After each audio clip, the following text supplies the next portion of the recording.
případě zemětřesení vyhledejte bezpečné místo v blízkosti krátkého, zjištěného a upevněného předmětu a klekněte si.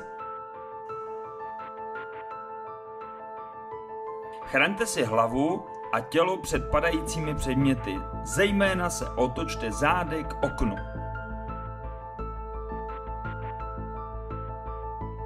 Držte se těžkých a velkých předmětů, jako je stůl nebo sedací souprava, dokud otřesy neustanou.